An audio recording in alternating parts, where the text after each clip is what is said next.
Now friends, make the fourth part,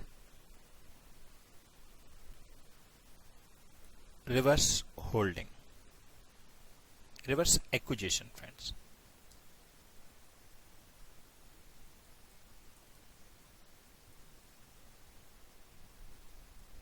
बराबर.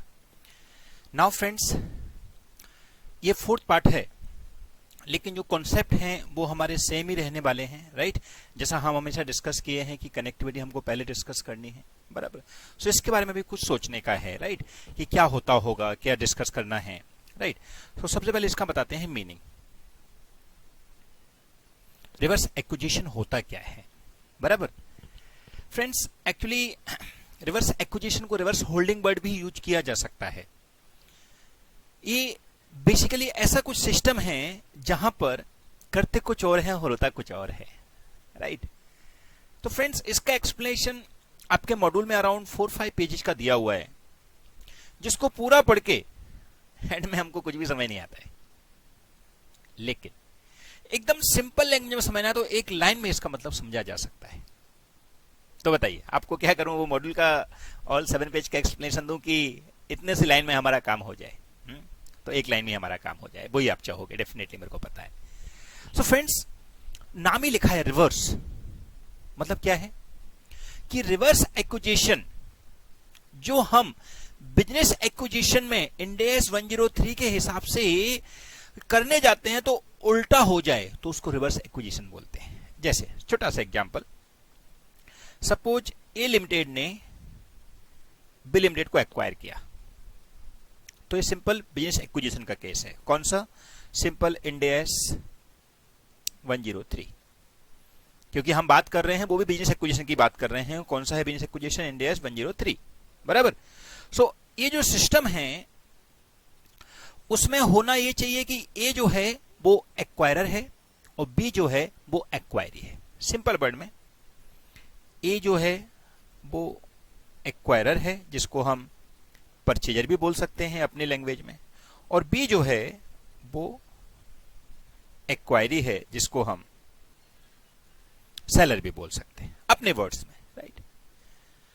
अब situation कुछ ऐसी हुई कि ए लिमिटेड ने पीसी के लिए शेयर इशू किए बी लिमिटेड के लिए से 500, बराबर. अब ए ने बी को 500 शेयर इशू किए, मतलब बी के शेयर होल्डर के पास ए के 500 शेयर पहुंच गए, बराबर कि नहीं. अब जरा ए का एग्जिस्टिंग होल्डिंग देखते हैं. ए लिमिटेड का एग्जिस्टिंग होल्डिंग कितना है?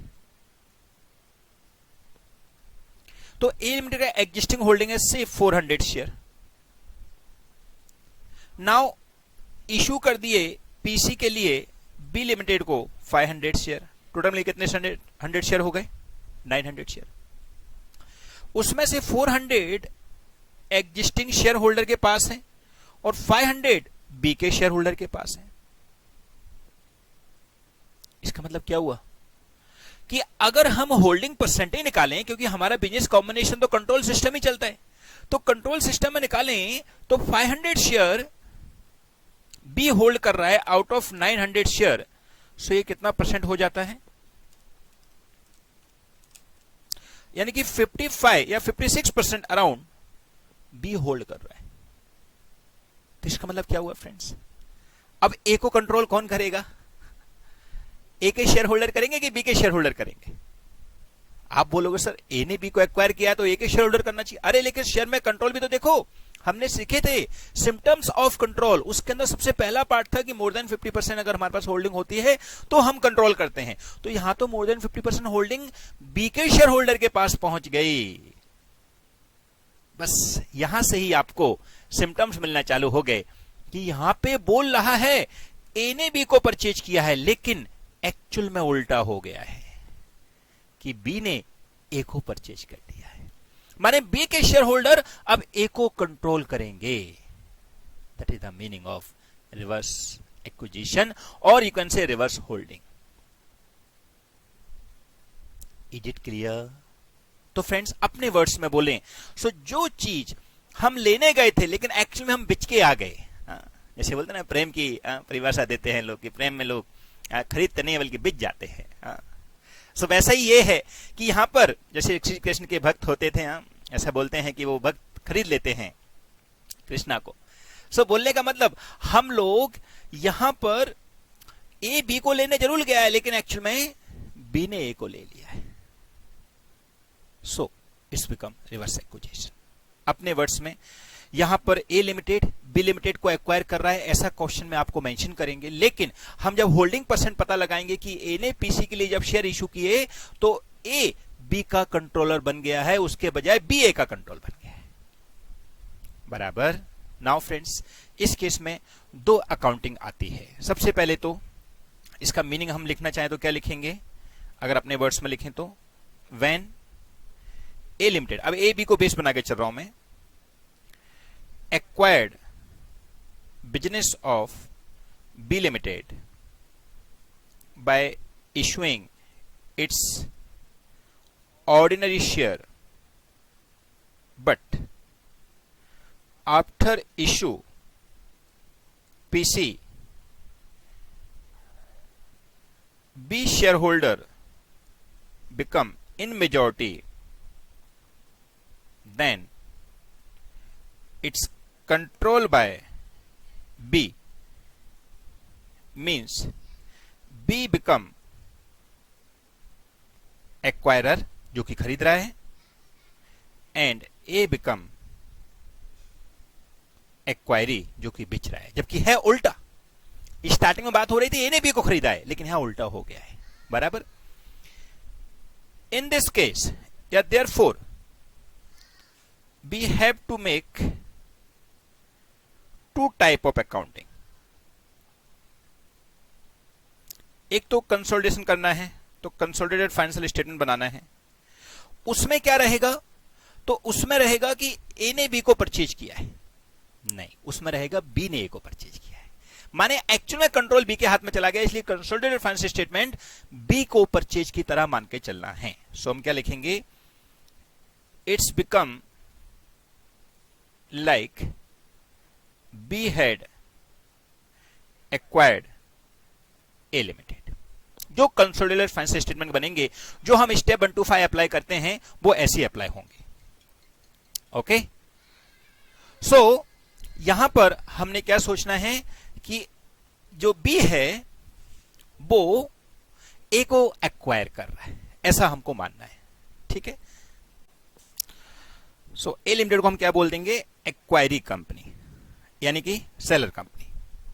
अब फॉर कंसोलिडेशन पर्पज हमको यह सोचना है, लेकिन ओरिजिनल में तो ए ने ही बी को एक्वायर किया है, ई ने ही पीसी इशू किया है।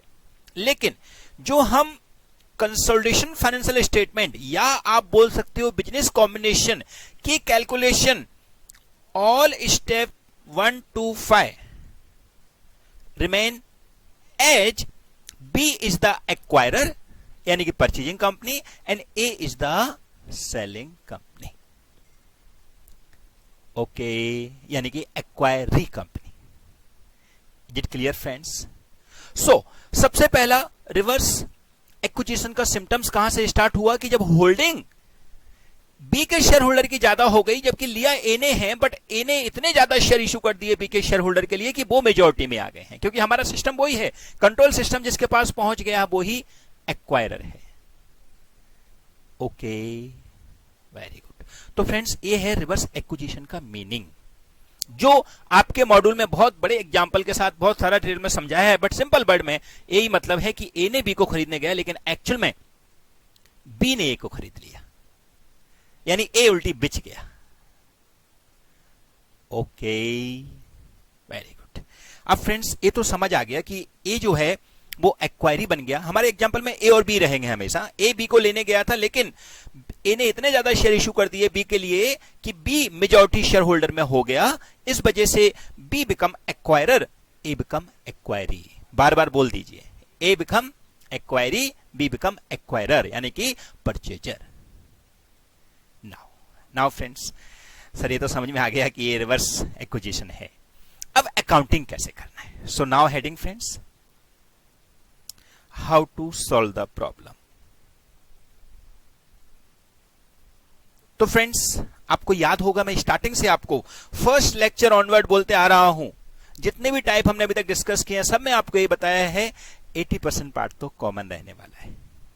और हमने जितने भी सम अभी तक किए हैं आपके मॉड्यूल के, सबके अंदर वो पार्ट रिपीट हो रहा है। तो आई होप कि आपके 80% में मास्टर आप बन चुके होंगे, बराबर ना।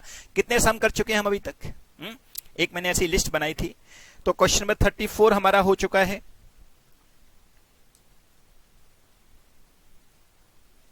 फिर 29, 28, 30, 31, 32 एंड 33, यानी कि अराउंड 7 सम हो चुके हैं।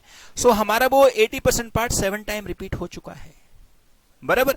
सो नाउ अब हमको बढ़ना है, वो 20% एक्स्ट्रा क्या है जो यहां पर चेंज होगा, राइट। सो फ्रेंड्स उसके लिए पहले वो पांचों स्टेप को एक बार मैं चाहूंगा कि आप भी बोल दो, सो दैट इट्स क्लियर कि हाँ आपको समझ आ चुका है। सबसे पहला स्टेप क्या है? व्हाट इज सोल्ड आउट, बराबर। सो यहां पे भी what is sold out, that is net assets. अब नेट एसेट्स जो बिकती है उसका लिया जाता है, यानी कि जो एक्वायरी कंपनी है उसका लिया जाता है। तो यहां पे किसका लिया जाएगा? हमारे ए और बी के एग्जांपल में भले ए ने लिया है, एक्वायर किया है, बट एक्चुअल में ए जो है एक्वायरी बन गया है। सो ए के एसेट्स लायबिलिटीज को लिया जाएगा।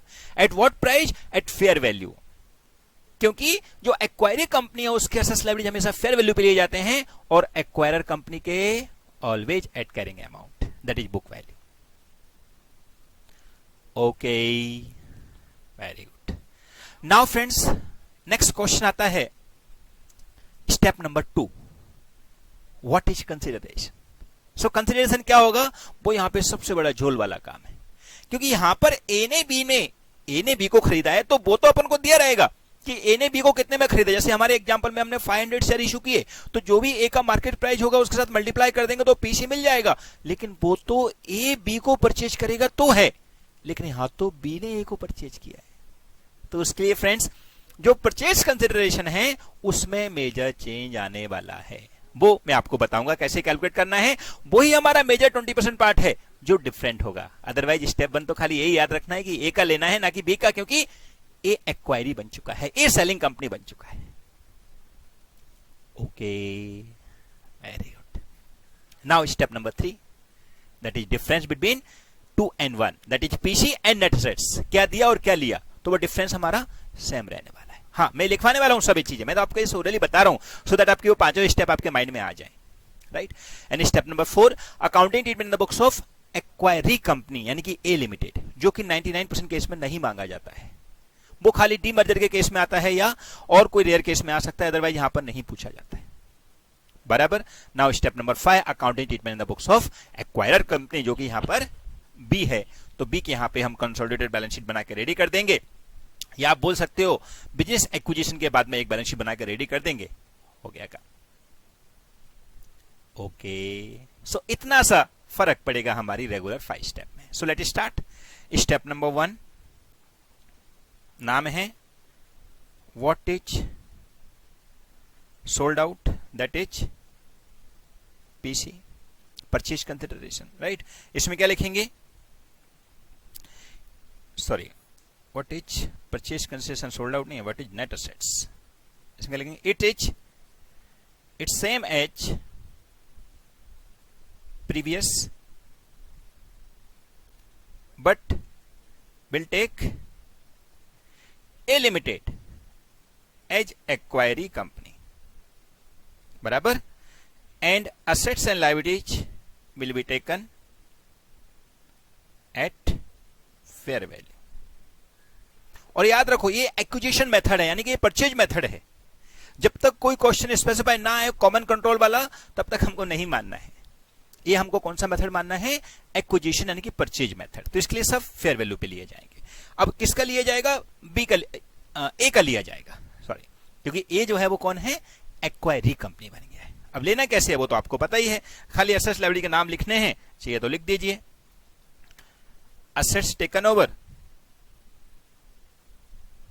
जो भी नाम हो असेट्स के, PPE, trade receivable, cash and cash equivalent etcetera, right.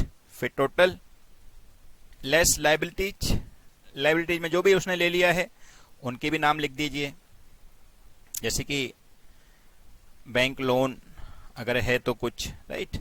इसके अलावा trade payable, etcetera etcetera. Net assets, ठीक है। नाउ स्टेप नंबर 2 जो कि हमारा मेजर चेंज क्या है, what is purchase consideration. Sold out मतलब नेट सेस्ट हो गया, वो हम निकाल चुके हैं, उसमें खाली अपन को बी ए का लेना है, बी का नहीं लेना है, क्योंकि ए भले बी को ले रहा है लेकिन इनडायरेक्टली बी ए को ले रहा है, इसलिए तो रिवर्स एक्विजिशन का केस बन रहा है, बराबर। So now purchase consideration normally होता है कि whatever given to the shareholder of acquiree company by acquirer company, वही पीसी का डेफिनेशन नॉर्मल बनता है और वो यहां पर है। बट यहां पे प्रॉब्लम क्या है कि ए ने बी को एक्वायर किया है तो वो तो पीसी दिया रहेगा, लेकिन हम मान रहे हैं कि बी ने ए को एक्वायर कर लिया तो उसका पीसी तो हमको पता ही नहीं है, तो उसका पीसी हम क्या करेंगे, ढूंढेंगे। कैसे ढूंढेंगे, उसके लिए मैंने इसके अंदर 3 स्टेप बनाए हैं जो कि रिवर्स एक्विजिशन के लिए फिक्स है, राइट। सो पहले हम लिखते हैं here we have to calculate PC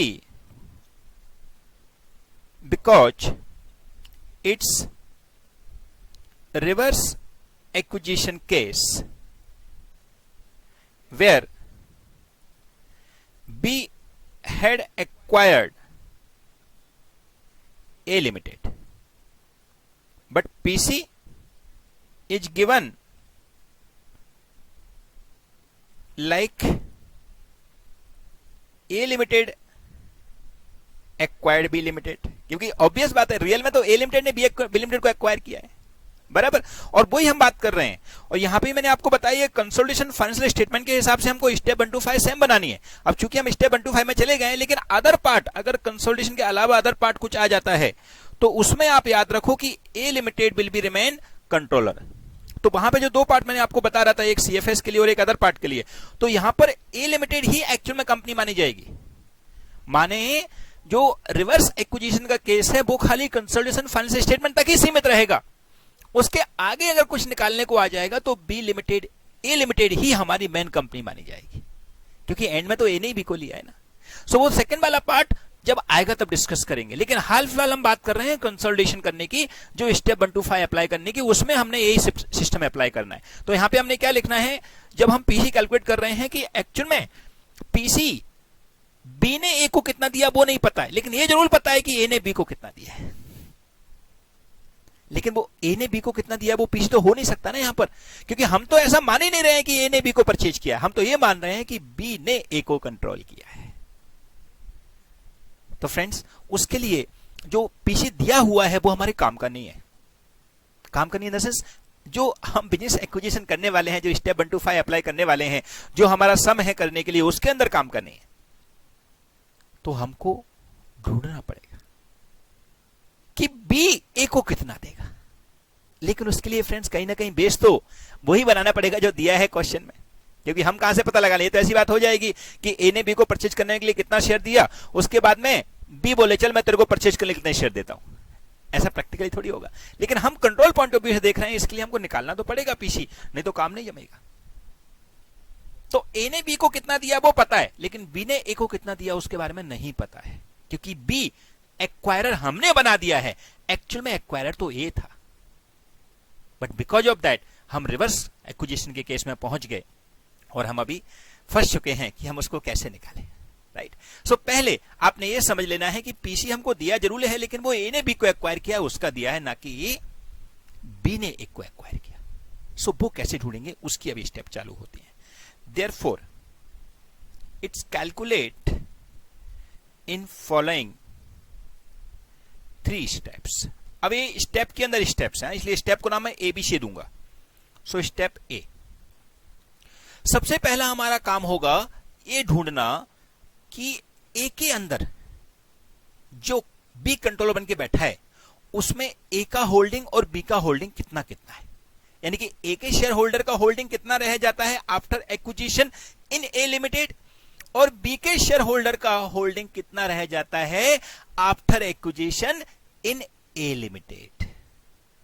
I repeat, सबसे पहला काम यह है कि ए लिमिटेड के अंदर जो आफ्टर एक्विजिशन बनके रेडी हो चुकी है, जो हमारे एग्जांपल में 900 शेयर जिनके हो चुके हैं, 400 पहले से थे, 500 पीसी के लिए इश्यू कर दिए, वो कंपनी बिफोर एक्विजिशन 400 शेयर थे, बट आफ्टर एक्विजिशन 900 शेयर हो गए, तो उनमें ए की होल्डिंग यानी कि ए की एग्जिस्टिंग शेयर होल्डर की होल्डिंग कितनी रह गई, और बी जो नई कंपनी हमारे साथ में आई है उसको हमने कितने शेयर इशू कर दिए, तो उसके शेयर होल्डर की होल्डिंग कितनी हो गई। पहले हमारा वो काम है, जैसे हमने यहां पे हमारे एग्जांपल में निकाला भी था, कितना कितना होल्डिंग निकाला था, ये देखिए बी के शेयर होल्डर की होल्डिंग 56% आई थी, ये देखो मेरा सर्कल घूम रहा है, तो इसका मतलब ए के शेयर होल्डर की होल्डिंग कितनी रह गई, बची हुई 44%। चाहिए तो निकाल भी दो 400 अपॉन 900 इंटू 100, क्योंकि 400 उसके पास शेयर थे, अब वो 400 में 900 की कंपेयर 44% ही रह गया है, बराबर। Very good. नाउ फ्रेंड्स, सबसे पहला काम क्या होगा, फर्स्ट वी हैव टू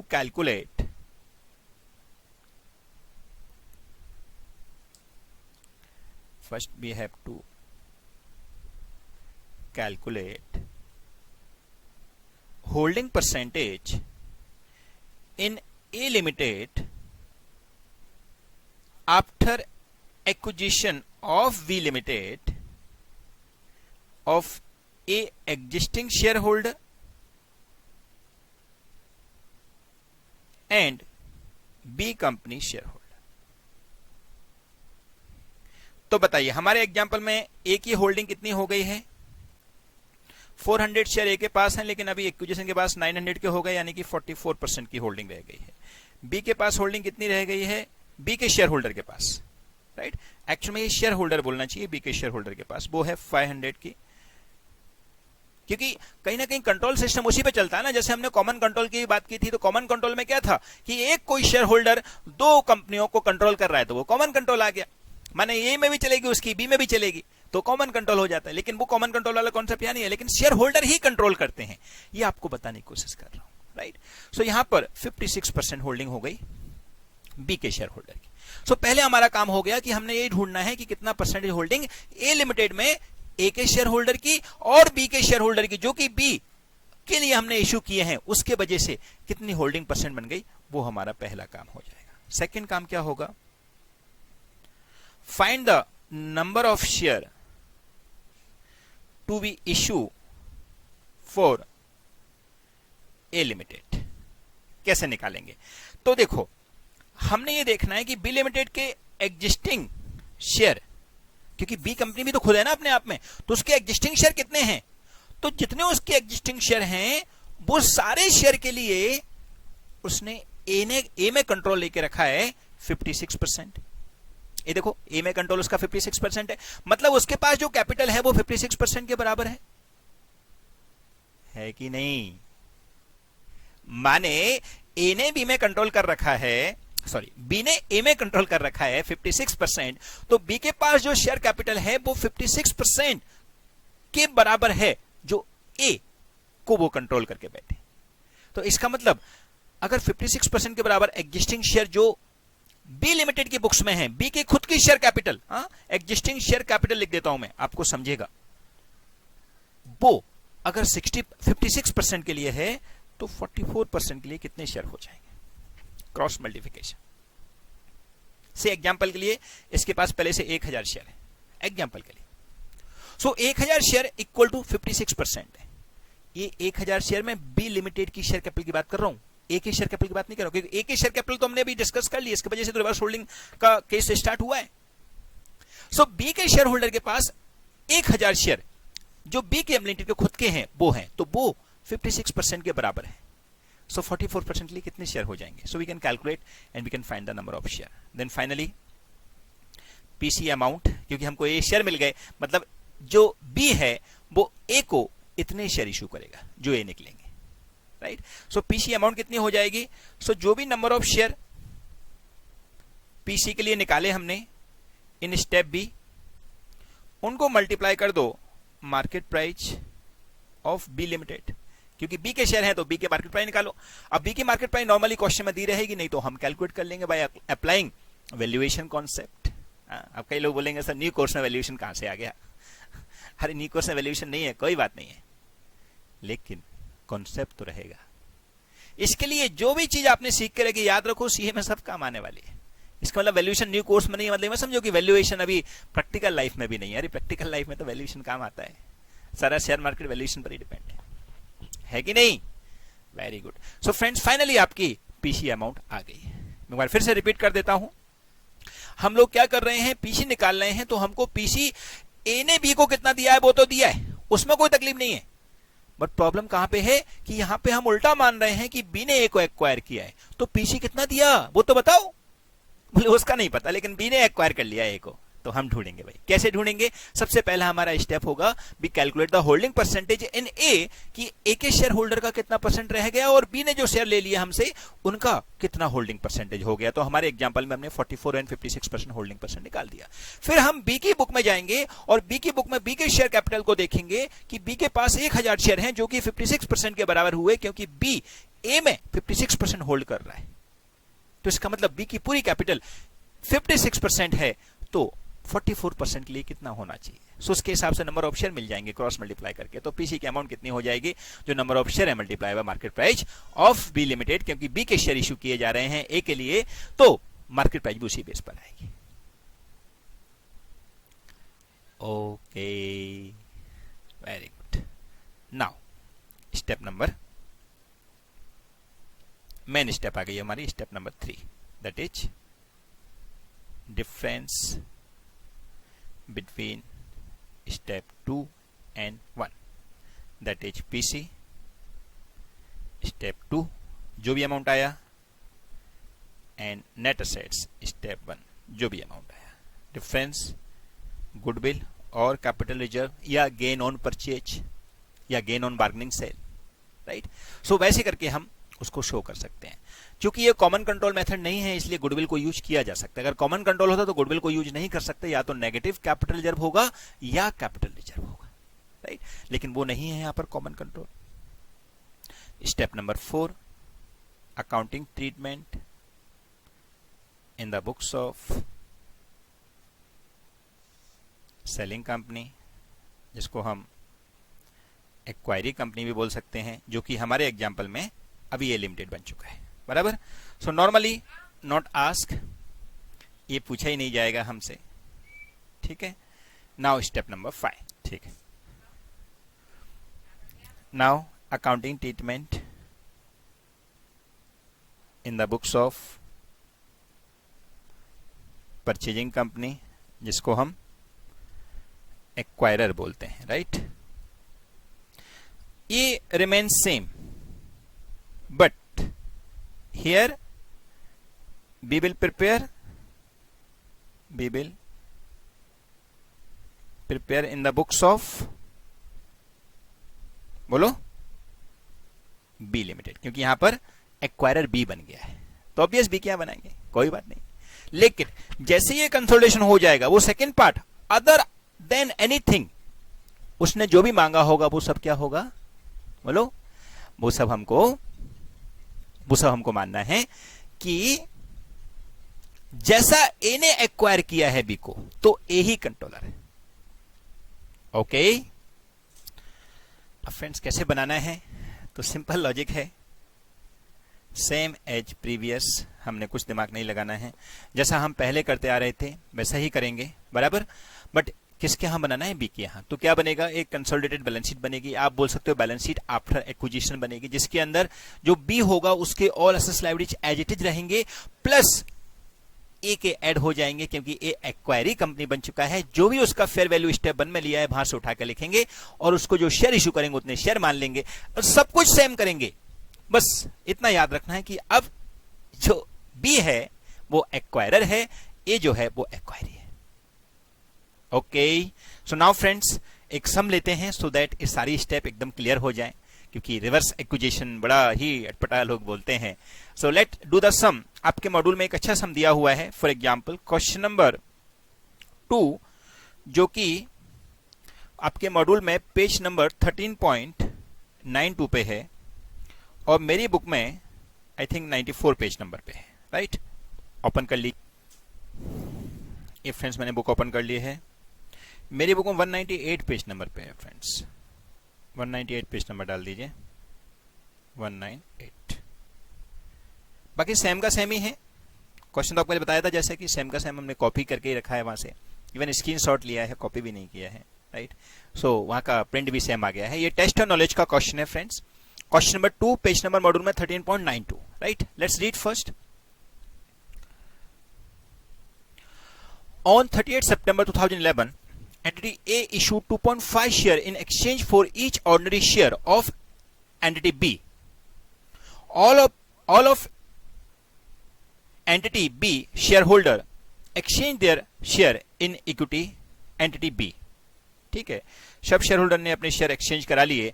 2.5:1 में हमने उनको शेयर इशू किया है, 2.5:1 में, ठीक है। Therefore, entity A issue 150 ordinary share in exchange for all 60 ordinary share of entity B.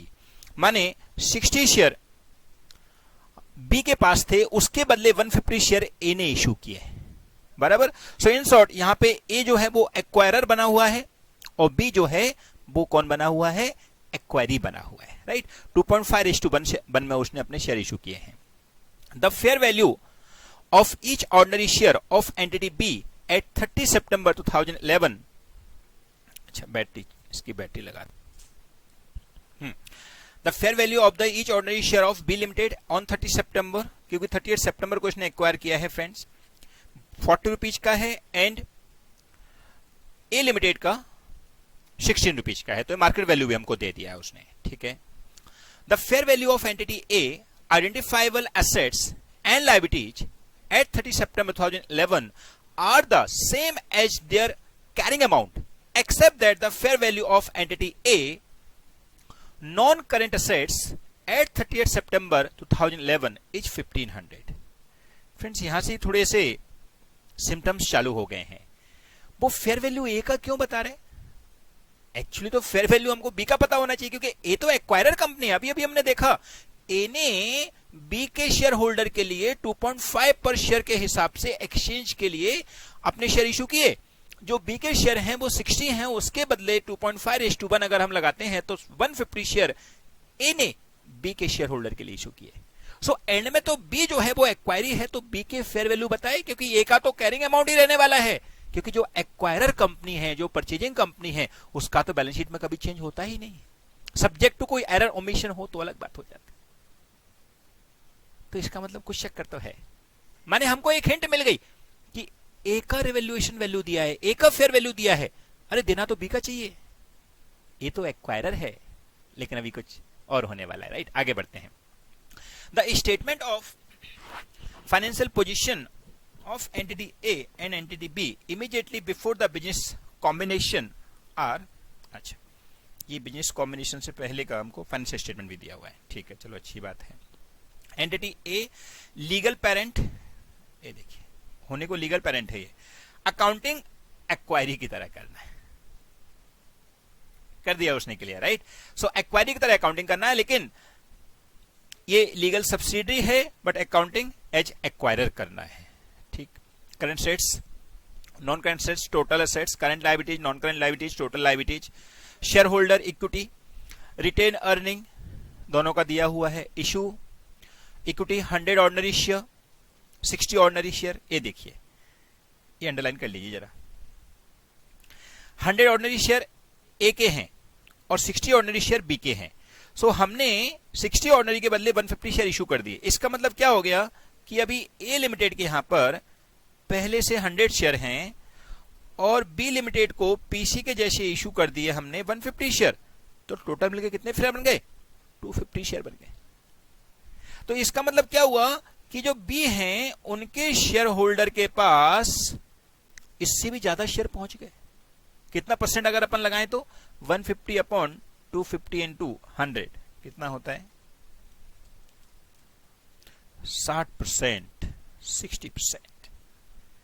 सो इसका मतलब ये हो गया कि बी लिमिटेड जो है वो कंट्रोल करेगा ए लिमिटेड को, जबकि बोला ऊपर ऐसा गया था कि ए ने बी को एक्वायर किया है।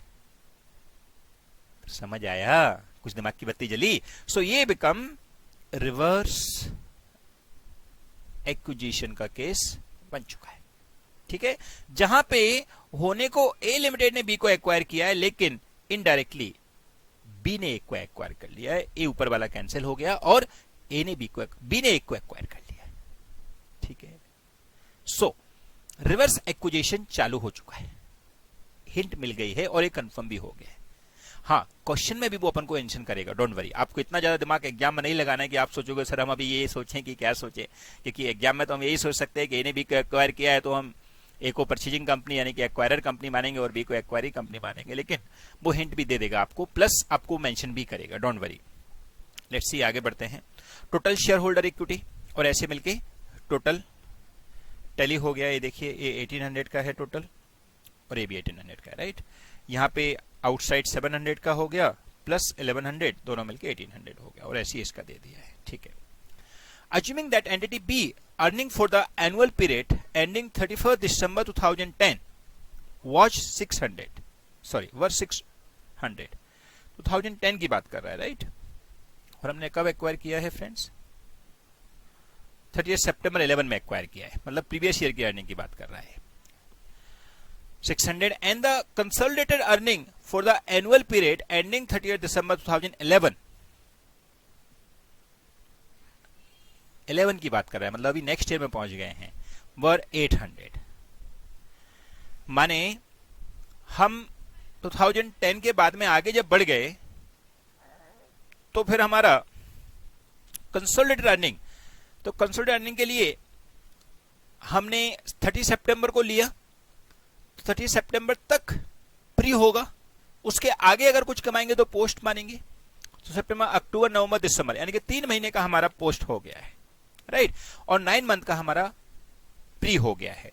सो आप बोल सकते हो 9 month that is till September pre है हमारा, और आफ्टर दैट 3 मंथ पोस्ट है, ये प्रॉफिट में से, और उसने उसको कंसोलिडेटेड प्रॉफिट बोला है या कंसोलिडेटेड अर्निंग बोला है। ठीक है, अज्यूम, आगे बढ़ते हैं। Assume also that there was no change in the number of ordinary share issued by entity B during the annual period ending 30th December 2010 and during the period from 1st January 11 to the date of reverse acquisition. Underline कर लो friend, देखो मैंने बोला ना कुछ तो आपको बोलेंगे क्लियर।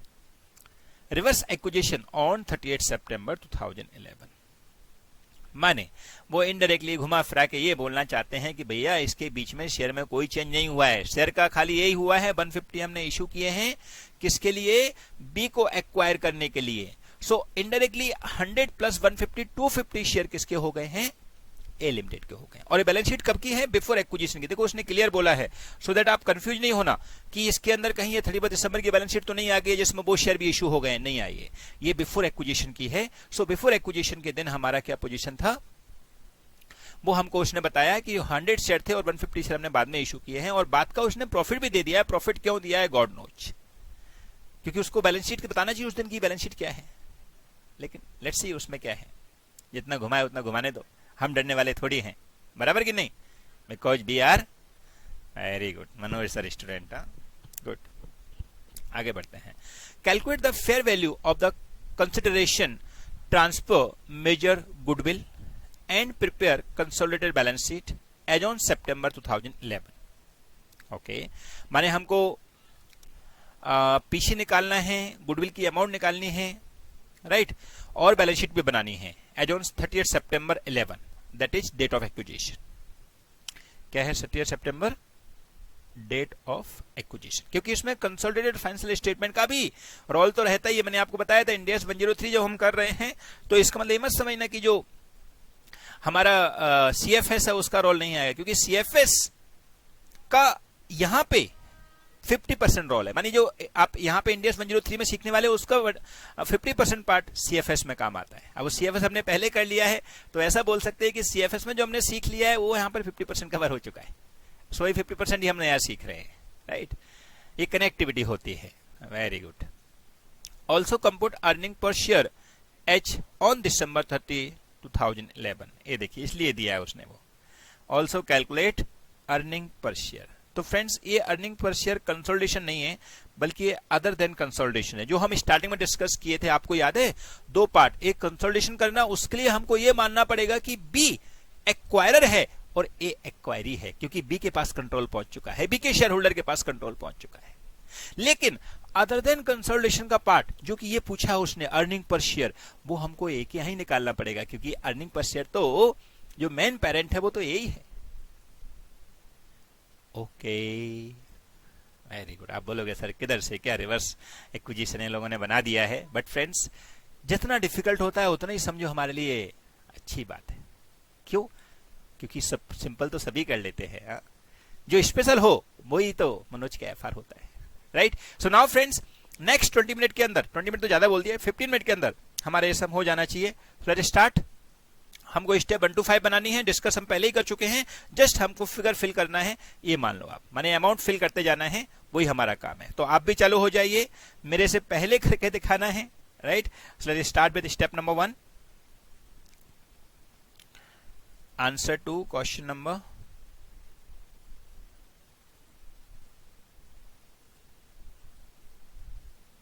2, पेज नंबर 13.92 आपके मॉड्यूल में, मेरी बुक में 198, राइट? सबसे पहले थोड़ा सा लिख दो,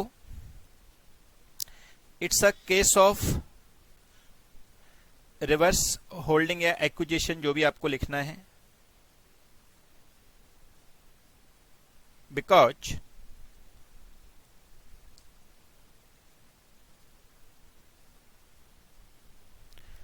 after acquisition B Limited shareholder become in majority, that is A Limited existing share। क्योंकि ये बताना भी जरूरी है फ्रेंड्स, एग्जाम में हम बैठे हैं तो हमको ये बताना भी जरूरी है कि रिवर्स होल्डिंग क्यों हुआ है, so that simple explanation is required. जो हमने क्वेश्चन पढ़ते टाइम पे डिस्कस किया था वही हमने यहाँ पे एक्सप्लेन कर देना है, right? All A existing shareholder कितने के हैं? 100 शेयर हैं, बराबर। फिर issue 4 PC to B limited shareholder 150 share, therefore total share after acquisition 250 हो गए। Therefore holding percentage of existing shareholder in A Limited is 100 divided by 250 into 100, 40%, and holding percentage of B shareholder कितने हो जाएगी? 150 upon 250 into 100, 60%, बराबर। So that हमको ये clear हो गया कि अब ये रिवर्स होल्डिंग हो चुका है। Therefore it's become reverse holding and we need to do consolidated financial statement in the books of controller, that is B Limited। Therefore, B Limited equal to acquirer और A Limited equal to acquiree, बराबर। So now let's start with step number 1, net assets, that is what is sold out। net assets किसके लिए जाएंगे? A Limited के लिए जाएंगे, क्योंकि अभी A Limited acquiree बन चुकी है, सेलिंग कंपनी बन चुकी है, राइट? सबसे पहले assets taken over। तो फ्रेंड्स उसने बोला है हमको कि सारे एसेट्स बुक वैल्यू पर हैं एक्सेप्ट ए लिमिटेड का ही बोला है, ए लिमिटेड का non current assets. So non current assets 1500 का है, बाकी के सब एट बुक वैल्यू पर हैं। तो ए लिमिटेड के बुक वैल्यू लिख दीजिए फ्रेंड डायरेक्टली। अभी थोड़ा हम फास्ट भागेंगे फ्रेंड्स, क्योंकि अभी 8 टाइम 9 टाइम हमारा क्वेश्चन हो रहा है, क्योंकि बाकी का 80% तो कॉमन ही था ना सब में। Very good. Total less liabilities, liability में खाली आउटसाइड लायबिलिटी ली जाएंगे, कोई भी अदर इक्विटी नहीं लिया जाएगा क्योंकि पुलिंग ऑफ इंटरेस्ट मेथड नहीं है, कॉमन कंट्रोल के अंडर नहीं है, right. So current liabilities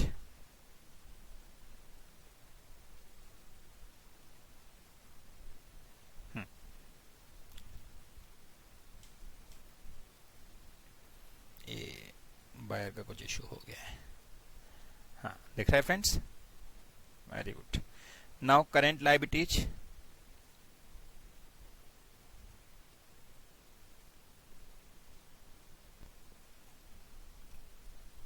current liability में कितना आ जाएगा, किसका लेना है, ए का लेना है, भूलना नहीं है। 300 एंड नॉन करंट लायबिलिटीज भी है फ्रेंड्स इस बार, नॉन करंट लायबिलिटीज ए है 400 की, 700, देयरफॉर नेट असेट्स 1300, बराबर। Step 1 get over. Step 2 purchase consideration, right. It's a major game, right. लिखो here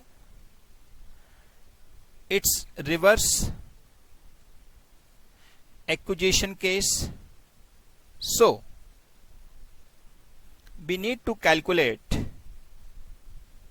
PC given by B Limited to A Limited. Therefore, we have to apply following step. Apply कर दीजिए step number 1 या ए लिख दीजिए, ठीक है। क्या लिखेंगे, होल्डिंग परसेंटेज इन न्यू कंपनी, या आप बोल सकते हो ए लिमिटेड लिखो सादा सीधा, holding percentage in A limited of each company share holder. हम ऊपर निकाल चुके हैं, ए लिमिटेड के शेयर होल्डर का होल्डिंग परसेंटेज 40% निकला था और बी लिमिटेड का होल्डिंग परसेंटेज 60% निकला था। एनी डाउट फ्रेंड्स, ये देखो हमने ऊपर निकाला था, ओवरऑल 250 शेयर हो गए थे, उसमें से 150 शेयर बी के पास हैं और 100 शेयर ए शेयर होल्डर के पास हैं। सो इसके लिए बी का होल्डिंग परसेंटेज ज्यादा हो गया है। सो अब हम क्या करेंगे, बी का कैपिटल देखते हैं। तो B number, therefore total B capital in his books, जरा बी का देखो कैपिटल कितना है, 60 शेयर हैं, ये देखिए क्वेश्चन मेंशन है।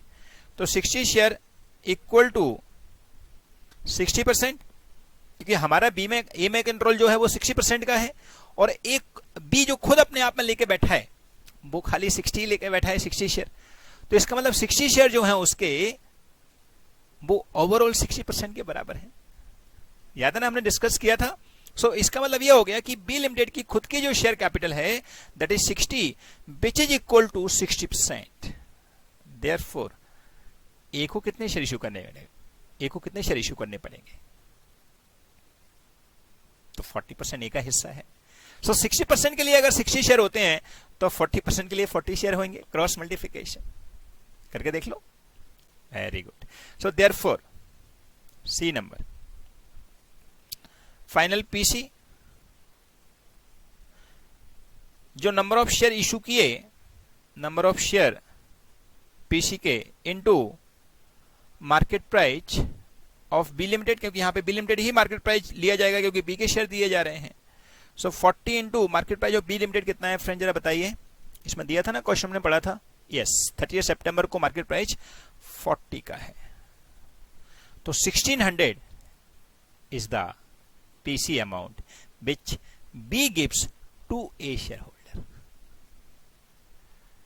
ओके, देखो फ्रेंड्स, पीसी दिया था उसने, दैट इज 150 शेयर के हिसाब से कितना हो जाता है, वो मल्टीप्लाई बाय ए के मार्केट प्राइस का करना चाहिए था, लेकिन निकल रहा है पीसी कुछ और ही।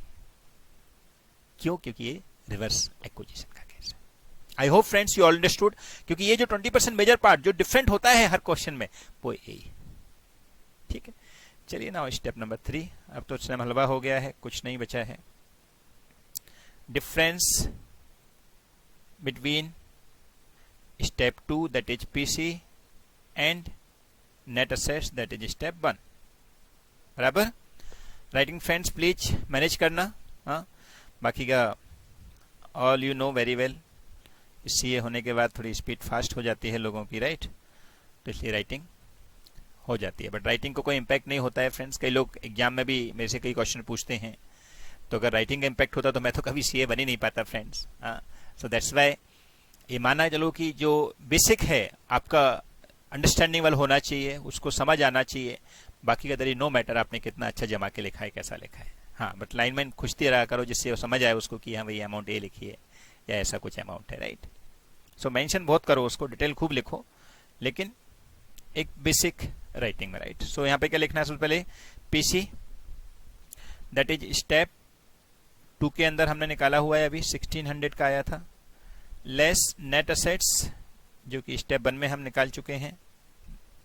नेट असेट्स कितना आया था फ्रेंड्स? 1300, क्योंकि ए का नेट असेट्स के कंपेयर 1600 हमको करने को दिया हुआ है। सो 1300, तो क्या निकलेगा? गुडविल या capital reserve? Very good, goodwill. ठीक है। So now step number 4, not ask, right? फिर स्टेप नंबर 5 क्योंकि उसने बैलेंस शीट मांगी है, बैलेंस शीट कंसोलिडेटेड तो डेफिनेटली बी के यहाँ ही बनेगी, तो कंसोलिडेटेड बैलेंस शीट या फाइनेंशियल स्टेटमेंट एज ऑन 38 सितंबर 2011, डेट ऑफ एक्विजिशन के दिन, राइट? डेट ऑफ एक्विजिशन के दिन। बैलेंस शीट का फॉर्मेट सबको पता है, अभी तक कितनी बार बना चुके हैं। डिवीजन 2 ऑफ शेड्यूल 3, बराबर? सो बेसिक फॉर्मेट बना दीजिए friends. Particular note to account amount, सबसे पहले असेट्स लिखा जाता है, ये वेस्टर्न कल्चर आ गया है, राइट? इसके अंदर नॉन करेंट असेट्स,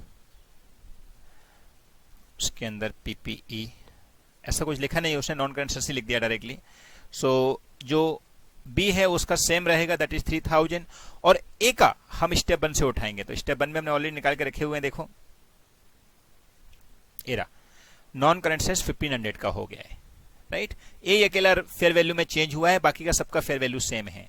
तो आप चाहो तो बाकी का सब डायरेक्ट बैलेंस शीट से भी ले सकते हो, लेकिन मेनली हमको स्टेप 1 से लेना है। कौन? ए का, क्योंकि यहाँ तो एक ही चीज का वैल्यूएशन है, हो सकता है सारी की सारी चीजों को फेयर वैल्यू चेंज हो, राइट? सो लेट टेक 1500, तो हो गया 4500 प्लस करेंट असेट्स। ए कितने का है? 700 का उसका है, और 500 ए का है। मैं यहाँ बी का लिख रहा हूँ, यहाँ ए का लिख रहा हूँ, राइट? ये जो है वो करेंट असेट्स की हेडिंग आ जाएगी, नहीं चाहिए तो अलग से हेडिंग बना दो, यहाँ पे गुडविल के लिए जगह छोड़ दो, क्योंकि गुडविल भी आने वाला है ना फ्रेंड्स, हमको पता है। सो करेंट असेट्स नई हेडिंग आ जाएगी। अब यहाँ पे डिटेल नहीं दिया, करेंट असेट्स के अंदर कुछ ट्रेड रिसीवेबल या फाइनेंशियल एसेट्स ऐसा कुछ नहीं दिया है। सो डायरेक्टली विल ऐड 700 प्लस 500, 1200। फिर लायबिलिटीज, या बोल सकते हो equity and liabilities.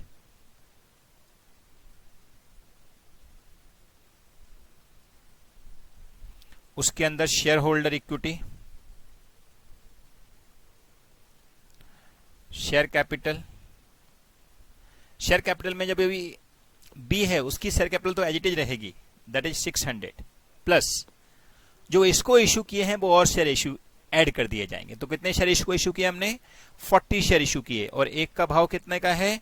Market price 40 की है, बट शेयर कैपिटल में फेस वैल्यू लिखा जाता है। इसके लिए शेयर प्रीमियम अलग से अदर इक्विटी में ऐड कर देंगे, वो हम अदर इक्विटी के अंदर लिखेंगे, राइट? तो यहां पे भी आप चाहो तो मेंशन कर सकते हो, ये 40 के अंदर 10 रुपए फेस वैल्यू का है और 30 रुपीज प्रीमियम का है, क्योंकि मार्केट प्राइस 40 का हो गया, इसका मतलब ये थोड़ी है कि हम लोग फेस वैल्यू नहीं लिखेंगे, हमेशा फेस वैल्यू लिखा जाता है। चलिए कोई नहीं। फिर अदर इक्विटी कितना पड़ा है इसका? 2000 का पड़ा है खुद का, राइट? 2000 किसका? बी का, क्योंकि बी एक्वायरर है, भूल नहीं जाना है, बार बार बोल रहा हूं फ्रेंड्स, मैं 10,000 बार बोल चुका हूं। सो ये 1000 हो गया, और ये कितना हो जाएगा? 1200 प्लस 2000, 3200, ठीक है? फिर और कुछ बचा है अदर इक्विटी के अलावा? अदर इक्विटी और शेयर कैपिटल जो ए का है वो तो लेते नहीं है, क्योंकि ये पुलिंग ऑफ इंटरेस्ट मेथड नहीं है या कॉमन कंट्रोल नहीं है, सादा वाला है, राइट। नाउ फ्रेंड्स सारे आइटम हो गए हैं, तो एक बार स्टेप 1 2 3 चेक कर लिया जाए, कोई आइटम रह तो नहीं गया है। लेट्स सी, स्टेप 1 के अंदर कोई नई एसेट्स या लाइबिलिटीज तो नहीं खड़ी हुई थी, कुछ नहीं था, खाली फेयर वैल्यू 1500 अपने नॉन करंट एसेट्स का था, वो ले लिया है। फिर पीसी का अमाउंट हम ऑलरेडी ले चुके हैं, दैट इज 1600, राइट। उसमें से 10 हमने फेस वैल्यू में डाल दिया है और 30 हमने प्रीमियम में डाल दिया है। फिर गुडविल, स्टेप 3 में गुडविल निकला था, उसको लिखना बाकी है, उसको भी लिख दीजिए, page 300। Okay, so now friends all done, take the total. अच्छा, अभी इसके अंदर अदर इक्विटी वगैरह तो लिख दिया है, लेकिन बाकी का नॉन करेंट बाकी है ना, non current liabilities. Non current liabilities में क्या है फ्रेंड्स, वो भी लिख दीजिए, 400 प्लस 1100। यहाँ कुछ आइटम नहीं दिए हैं फ्रेंड, डायरेक्टली दे दिया है, तो आप भी डायरेक्टली लिख दीजिए करेंट लाइबिलिटीज। करेंट लाइबिलिटीज कितना है, 1100 नहीं, तो non current 600 plus 300 900, right. That's all, total लगा दीजिए फ्रेंड्स, 6000।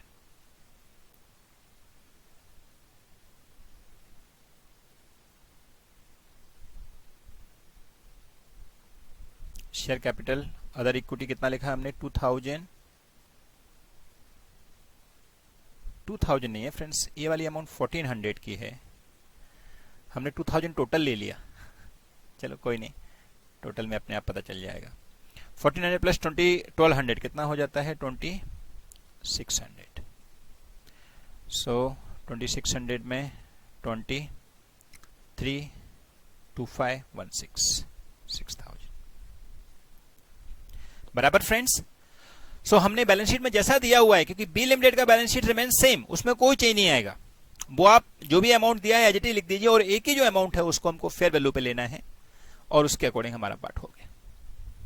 ओके फ्रेंड्स, सो ये हो गया रिवर्स होल्डिंग, रिवर्स एक्विजिशन। अगर कोई भी डाउट है, कुछ भी प्रॉब्लम है, तो फ्रेंड्स आप पूछ सकते हो। बाकी का 80% मैंने जैसे आपको बताया वो तो कॉमन ही था, उसमें तो कोई चेंज हुआ ही नहीं है, राइट। सो बाकी का सब आपके अकॉर्डिंग है, राइट। एंड फ्रेंड्स इसके अलावा इसमें एक क्वेश्चन और भी अच्छा दिया हुआ है, 36 क्वेश्चन, लेकिन वो 36 क्वेश्चन हम जो कंसोलिडेटेड फाइनेंशियल स्टेटमेंट उसके अंदर कर चुके हैं, सीएफएस के अंदर जो क्वेश्चन है 36, वो हमारा सेम का सेम क्वेश्चन नवंबर 2019 के एग्जाम में भी आया था, राइट, वो हम कर चुके हैं।